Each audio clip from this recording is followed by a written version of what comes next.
Welcome to Fireteam Chat, IGN's Destiny podcast. Joining me today is Fran Mirabella. What is up, everybody? What is up, everybody? A lot, apparently. Yeah. There's a lot going on in the world of Destiny. It's been a lot of news out there. News. E3 happened. A lot of talk. Definitely. Speaking of talk, Luke Smith's been doing some talking. Yes. And the community is not happy about it. No. Now let's kind of set up the whole issue for everybody. We talked about it before the show. It's about the price points. Why don't we go over what that is? Yeah, I mean, look, so at E3, there were interviews, and Luke Smith had to field a lot of those. And he got into it with, I believe it was Eurogamer, who was really pressing on the price point of the collector's edition and the fact that it has... Yeah, so here's the price point. $40, you get a Sparrow, a shader, and a year one emblem. For digital edition. For digital edition, that's just the DLC. That's what, you and I that's would probably how exactly. You get Taken King, but you do get, you get a Sparrow, a shader, and emblem. Yeah, okay, cool. $60 is like the Game of the Year edition, where you get all the DLCs, the full game, and you get a Sparrow shader and year one emblem, which they're calling VIP rewards. So you get both of those in the $40 and $60 set. Yeah. Now the $80 was like the collector's edition, where you get a Strange Coin, a Steel Art Book, and a lot of other pamphlets and stuff. But the stuff people are really unhappy about is that particular version gets 3 class emotes. We only have, so many emotes right now, but this is 3 new ones, 3 new shaders, and 3 exotic items with XP bonuses. Exotic class items. Yeah. Those are huge. Which don't exist right now. Yeah, and you can't get this stuff any other way. There's no other way to get this. Right. Currently, as far as we know. So let's cover off on a couple things there, which is, okay, by the time you listen to this, they're going to be doing the weekly update very shortly. So I think... Well, this is going to come out today. Weekly update's coming out Thursday. Yeah, but just to put it in context, we're very close to the weekly update. Yeah. They have said we're going to address year one people, and we're going to give them something better. Yeah. Now... We have some quotes from Deej here to said, go over. Yeah, he actually said, where is it? The real conversation here is, what are we doing to honor you, the players who have been bound to Destiny in this first year of action and adventure? I'm glad you asked. I'm going to answer in the Bungie weekly update. Please stay tuned. And then, He's very glad they asked at this point. Yeah, he said they're going to get something better, and year one players won't get the same perks as people who buy a collector's edition, he told Forbes. They'll get something better. Tune into the weekly update for more. So that's coming Thursday. So let's see what they have to say, but they have now said... You'll get something better than 3 emotes. 3 exotic class items. 3 shaders. And the shaders. So, well, I hope that they deliver on that. However, let's just address the point, and this is the reason there's a sticking point. It's not that they're allowed to offer something special in a collector's edition. It's like saying, I want the statue, but I don't want to have to buy the old game. Well, look, they can't please everybody. And Deej was even touching on that. And I do agree. They should be allowed to put stuff in there. However, Destiny is about collecting stuff, especially for players who have sunk 500, 1,000 or more hours. And so now you have held hostage things that I just cannot get. And in fact, even if I want it right now, it is basically sold out. Yep. So you've put me in a position where, I do want that. I just don't want to buy the old stuff. So I don't know why I've been loyal to the game, so you're trying to get more money out of me so that I can get these digital items? That's what it feels like. It feels like money grubbing. It certainly does. It 100% feels like money grubbing, and it's gross. That they didn't do a good job of planning for this. Yeah. I really, truly... Bungie has never been the type of company to ignore its fans. Yeah. It definitely does what it wants, but it always listens. And so I think they just found themselves in a situation where they thought it would be something basic. We'll add some emotes and shaders. There's a ton of shaders in the game. What's the big deal in their minds? Yeah. And some class items. How many class items do you not use, by the way? However, as a collector, it feels held hostage because the only solution is you make me rebuy everything that I bought. So they really should have solved for that. And here's where I'm really wondering, why didn't they have the messaging ready? I'm wondering if they realized that they had to do this now because they weren't ready and prepared. I don't know what Luke was thinking, but he kind of goaded the interviewer into continuing on this topic, and then he dug himself a hole. He said, if I fired up a video right now and showed you the emotes, you would throw money at the screen. And the guy's like, I don't want to rebuy stuff I already bought. Yeah, he missed. That's not the point. Yeah, and Luke missed. We know they're cool. I want to buy them. Please let me buy them from you, not for $80. Yeah, Luke was basically backed into a corner after Yeah. probably a bunch of interviews. This is like end of E3. Yeah, we interviewed him, and he had to dodge bullets. The message was, we have more announcements coming this summer. And by the way, I've been doing interviews for a long time. I really don't like that interviews have gotten to the point where they expect you to ask them everything they've already announced to just regurgitate it. Yeah. And they just keep saying, well, we don't have anything else to share. So that he kept dodging our bullets. Yeah. But it's so great to get non-answers from everybody during E3. I know, right? But it was good to interview him. But the point is, he got back to this corner and he got frustrated. And that was definitely a mistake. Yeah. Because, again, he misunderstood the issue was that I do want the shaders. I'm not telling you that I don't want them. You're missing the point. I want them. But I'm getting Luke said fleeced. I'm getting fleeced by Activision into this $80 bundle that I don't really want. I don't want the Strange Coin. I don't want the books.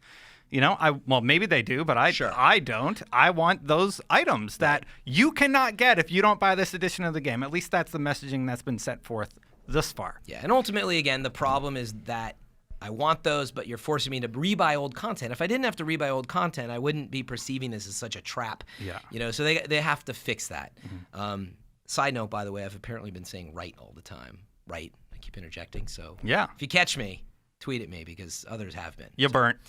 Anyway, so they need to solve this. We've got a couple days to hear what they're going to do. But Bungie really needs to get ahead of stuff like this. And honestly, I think that what I would say is it's okay to say, hey, you know what, guys? Like, we didn't think this would be a big deal.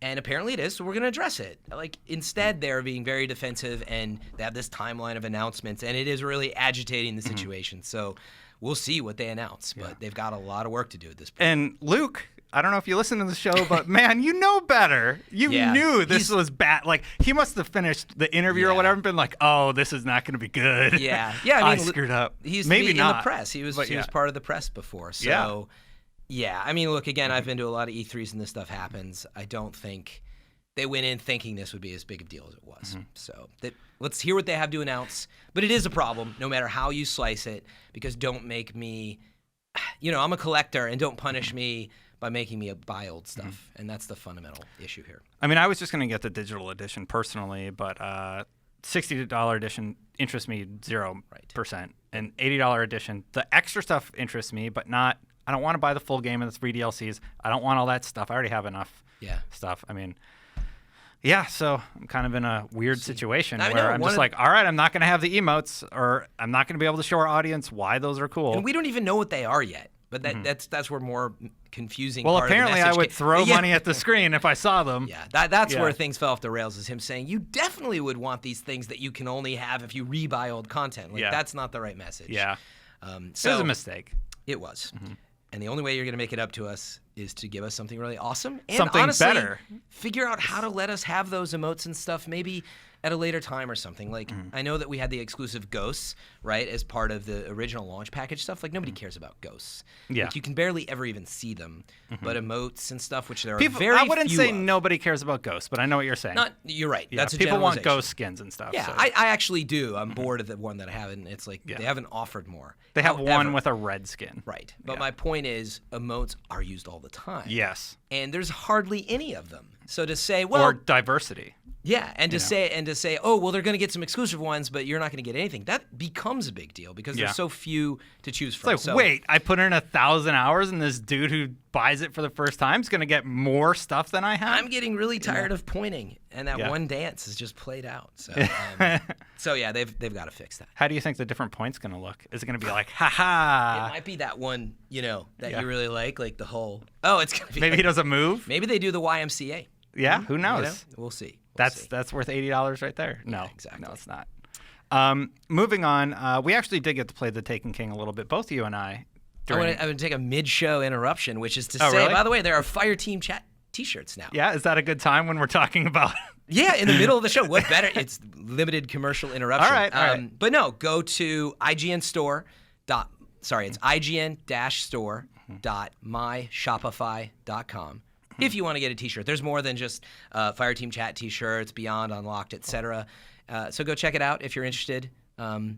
Destin's looking at me like, why There's would going I to be talk about DLC. shirts? There's going to be DLC for the shirts, and you can get the Game of the Year edition. Yeah, exactly. But only if you get the Game of the Year edition of the shirt. Just kidding. That's right. But no, we actually relaunched our IGN merch store. I thought it was a cool opportunity to throw that out there. And actually, the reality is we get asked a lot about T-shirts. This isn't just us trying to sell T-shirts, and Des and I don't make money off those T-shirts, just so you know. So just to put that out there. But they're cool. Actually, I want one. I don't even have one yet. If I see anybody repping a Fireteam chat shirt, I'll have to give you a hug. Oh, yeah. You're going to have to hold This show was like an experiment that was never supposed to succeed. Yeah. I don't know about that. But well, we never thought it would be this popular. For so sure. thank you, everybody, for watching and enjoying the show. But now we have a shirt. It's That's just crazy for me to think of. Yeah, so I was pretty excited about it, actually. Yeah. So if you want to check them out, there's a few colors. And send us suggestions if you want to see other shirt ideas in there, and we'll pass them along. Cool. So now back to the show. Yeah. Yeah, we played it. We did.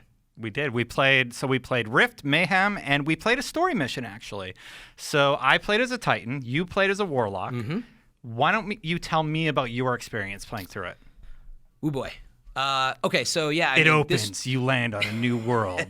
The Cabal are fleeing from an unknown enemy. Exactly. We all watched the video documentary. There was a lot of information and stuff at once. We basically did one of the new exclusive strikes, or was it the first story mission? It was the first story That's mission. Right, it was the first story mission, the beginning, really. Yeah. So you can look into what the Taken King is about, but we all Oryx, who's the son of the father of Crota, is coming back, and he's really upset with There's you. a cool intro cinematic that you can skip.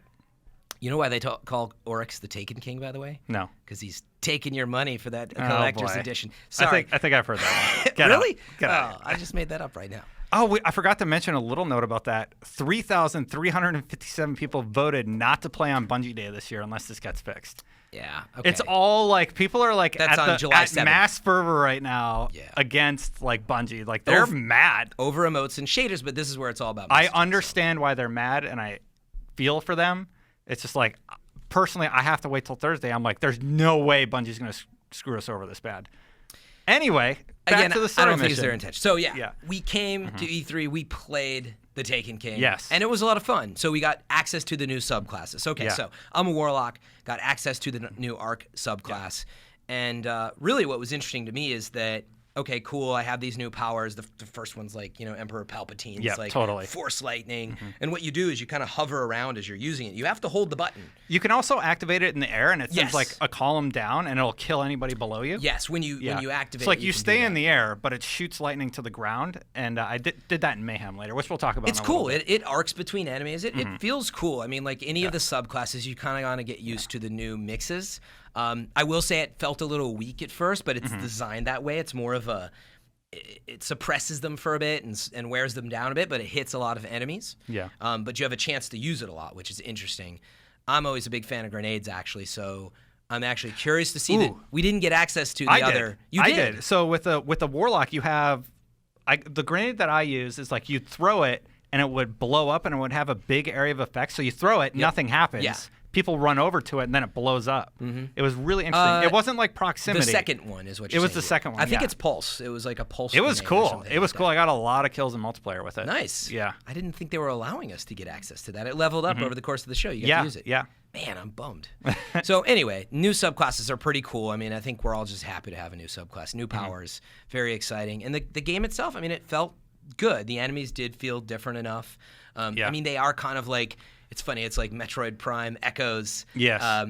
If you've ever played that, it's like these, infected type creatures, and basically Oryx has taken their souls, and they've got these jitters, and so they feel like Cabal. And they're like zombies in the world of Destiny. Yeah, so they feel similar, but they also felt a little bit different. So it remains to be seen, over time if they just feel like rehashed or not. But it felt good. And I will say one big thing that stood out to me is it looked good. I mean, we were playing on PlayStation 4. Yeah. But what I can say is it looks like they've done some really noticeable engine improvements. I've been actually trying to get a you little kept more asking about that, and they're like, no, same engine. But it did look really good. Yeah, I mean, it's the same engine, but it looked clearly to me they've made some improvements for this release. I don't even know if it was the engine. I think it was just use of existing assets. Like they spent a lot of time and care making this look really nice, like the fire effects and like the Cabal that are dying in the opening sequence. And kind of crawling away, the animation, they nailed all that stuff. And we only saw like a brief snippet. So we went through this area. There was some narrative delivered from Zavala and Eris. Yes. And they have some great banter too. And it really kind of brings life to the scenario. And Zavala is the guy that when you're flying into Valis to Arc, right? I believe so. Yeah. We've stepped into a war with the Cabal, whether we wanted it or not. Yeah, that guy. Yeah. I think He's awesome. His voice is awesome. Was he the guy from The Wire? Yeah. Okay. Exactly. Yeah. He was there, and they're like, "Do you want to interview him?" I'm like, "I didn't watch The Wire yet." Was he really? That's awesome. He was there, and they're like, I "Oh, we're should've so talked to him. excited," and I'm like, "I haven't seen The Wire yet. should've I had know him do I it." need to. I know I need to." Yeah. But no, everyone was commenting on that banter, actually, is that you started to get a little more of the character in the world. So Yeah. things are definitely starting to come together. It was an abbreviated mission, so we didn't get to play the full We got thing. like a third of the way through it, and it's like, "That's it. Yeah. Thanks for playing." Abridged is what they called it. And I was like, well, what percentage of the mission did you say we got? And they were like, oh, I don't know. And then it was like 50, 60. They're like, maybe around there. So who knows? Maybe we only It played literally about ends when you cross a bridge. Yeah. A bridge. It was abridged. Yeah. Yeah. We didn't get to do that, actually. So. Bridges not included. But it was a lot of fun. What did you think of, you played the Titan class? Yeah, so I played the Titan class. He feels really powerful. I didn't figure out how to use his shoulder charge. I just kind of threw hammers a whole bunch. But yeah, I like him a lot. I really, really like the Titan's ability. Kind of reminds me of Thor, when we finally saw it. And we joked about throwing the hammers, and then that's exactly what he does, but it works. Like he's like, who was the guy, Dave or whatever, in the Vidoc, who was like super animated? Oh, yeah, he's like, it'll go. Yeah. And then you're going to be like, yeah, watch the video. He was documentary. amazing. Please He's have awesome. him in every sound effect I would video. love to have you on the show, actually. So Yeah. he was awesome. He was a ton of fun. You can see why they put him into the video documentary. Oh, yeah, very animated. Yeah, but he's right. Like, you think about that feeling of like the powers you use, and you can see the passion that they put into that. And it was great to see it, and great to definitely feel it in game. It was great to see how subclasses it's- do not just feel like a blue version of Oh, Solar yeah. or something for Warlock. They're totally different. It's unique. Yeah. So I really like the Titan. I played Warlock also. Didn't like the Warlock as much. Like the Really? R2, you just kind of hold it and hover, and it's like, That's what I'm I saying. didn't feel strong. Definitely. I kind of felt vulnerable because like it takes a little while to kill somebody. Not that long. But remember, but it was yeah. not fully powered up to the other things that you That's could have true, it to. that's so, true. Remains to be seen. Again, that one was more suppression. Like I say, it kind of wears them down and arcs between enemies, so you hit a lot of people, so we'll see. Yeah. I did actually think the Hunter side, I paid... Do you get to try it? No, but my friend was playing him quite a bit. And it's cool. The gravity bow is It neat. restrains people. Yeah, it's really neat, and it actually affects your vision like the Nova Bomb does. Yep. But it gets all like faded and staticky when you're close to the gravity and getting sucked in by it. So it was actually really cool to see. And another thing that I heard them talk about, but I didn't get to see if it got unlocked, is the Hunters now actually have a void wall that they can put up. So they have another sort of... It's actually a defensive thing for them, which is new. That's what Deed said. It was one of the other loadouts that you can pick for the Super, and that seems really, really intriguing to me. Yeah. That was the most intriguing one. I don't remember what the Titan and Warlock were off the top of my head. It's in our live show. Yeah, it's in our live show where we actually showed a bunch of new Rift footage. That's a good time to transition to that, I suppose. Yeah, multiplayer. So Rift is their answer for Capture the Flag.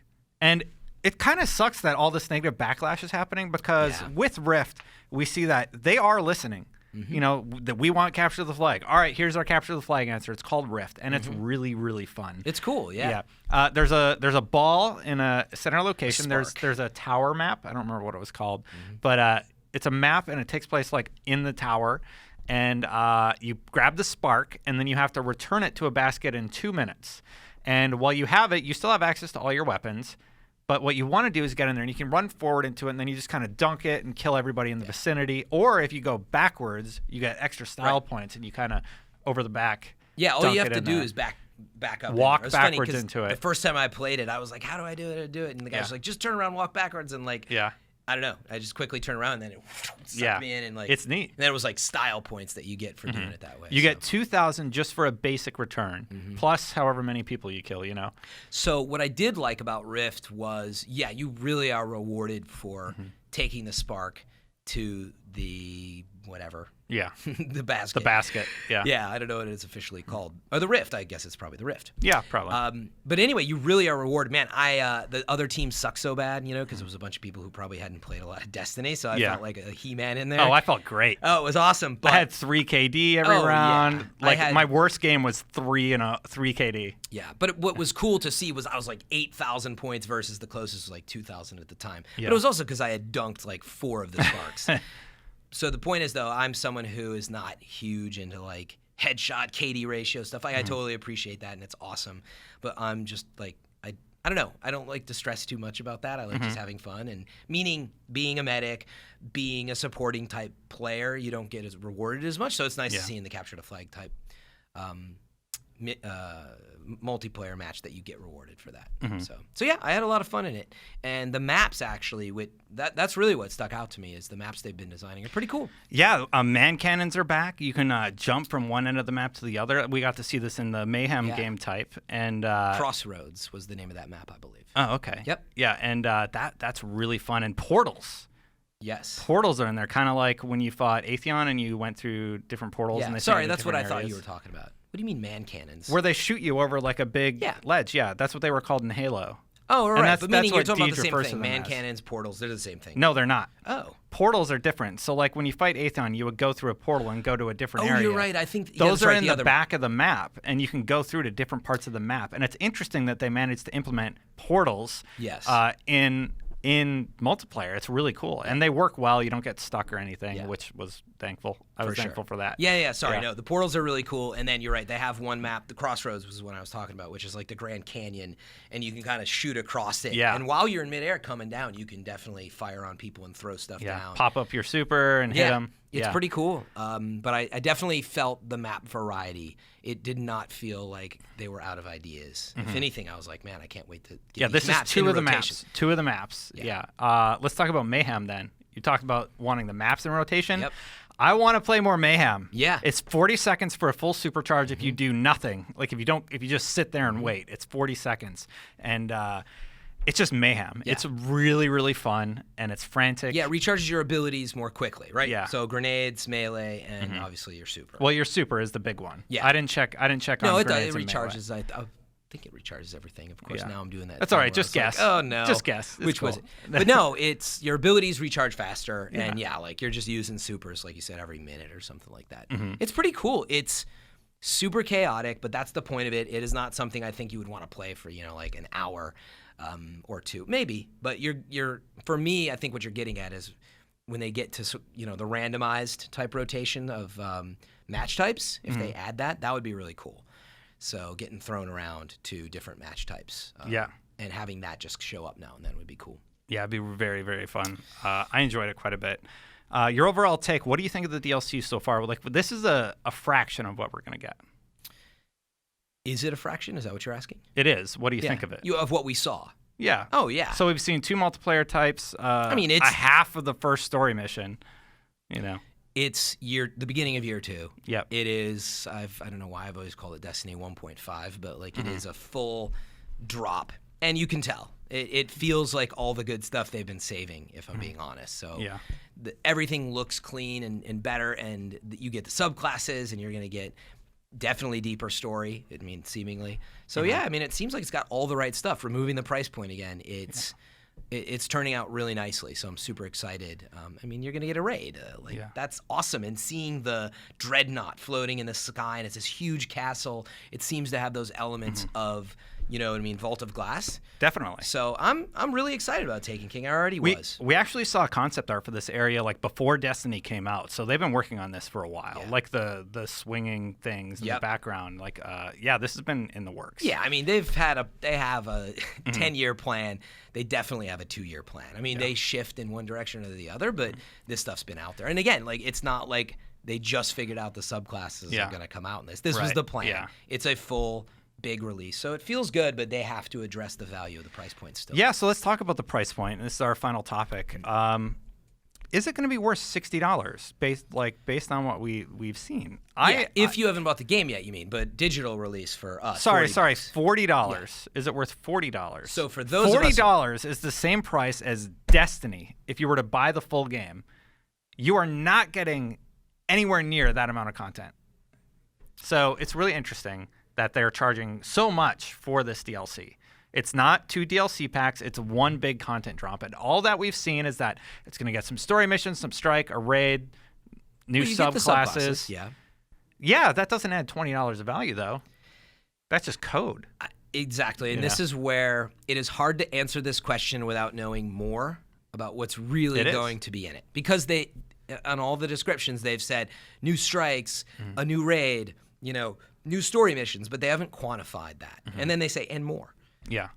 So it's a little hard to say right now, but with what we know today, $40 is pretty steep. To compare it to the Dark Below had a new raid. It had new story missions. It had a new strike. It didn't have a subclass, but it seems comparable right now. I need to see more. I need to know why is this $40? It doesn't make sense to me. When I've paid 20 and 20, and then they're like, you know what? We're going to double that. It's going to be 40. And I'm like, all right, why? You need to show people why they should be spending this money. Put some emotes in there. You'll throw your money at the screen if they just do that. He's not going to live that one down for a while. Yeah. I know. I feel like right now people are listening and they're like, why can't I answer this question? Yes or no? Is it worth it? I really am hopeful that they're going to announce that there's more. Yeah. And also, again, how do you quantify even the raids? Like, Crota's End is pretty short and simple, whereas it was fun. I like Crota's End. Yeah. However, Volta Glass arguably was more intricate. And interesting. And a lot of replay value. A lot of great rewards in there, too. Yeah. So I hope that with what they're doing there, it'll be really good. So there's more news to come is the point. I honestly don't know.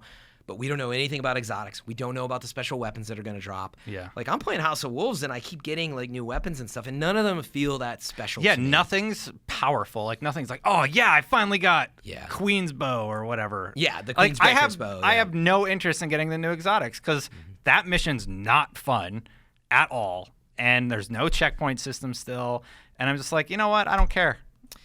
Yeah, and my point there is they could have a really great set of exotics. They could have other rewards, and so if it was Galahorn, I'd do it. That's worth it. Just one exotic weapon, or Black Hammer. Black Hammer is an amazing sniper. But you wouldn't pay $20 just for that. Oh no, no. I'm saying there needs to be a desirable exotic in this DLC. Yeah, for me, I can answer it as simply as what I've already done, which is I am confused why it's $40 still. Me too. You need to tell us why it is twice the price because it is that simple to the consumer. I pay $20 for each of these other releases. I'm paying twice the price. Subclasses do not equal twice the price. Yeah. So now you need to explain it to me. Definitely. So what's your? I totally agree with your statement. I need to know why I'm spending this extra money. Like, it's just confusing.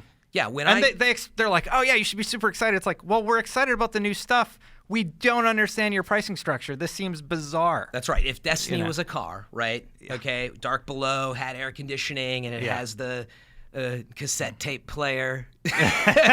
But you know what I mean? It has a set of features, special tires, etc. And then you come out and you say, well, this one has basically that, but we threw in power windows or whatever. And you're sort of like, well, that's not twice the price though. Yeah. So anyway, you get the idea is they need to show me the label and break down like the value. Yeah. Can you do another comparison? That was great. I thought that was pretty. The car one? Yeah. Do you have another one that you? I don't want to drive the Dark Below anymore. House of Wolves had pretty good mileage, but not as much. Never mind. Missions per gallon. Oh my god. But anyway, But my point is for the consumer.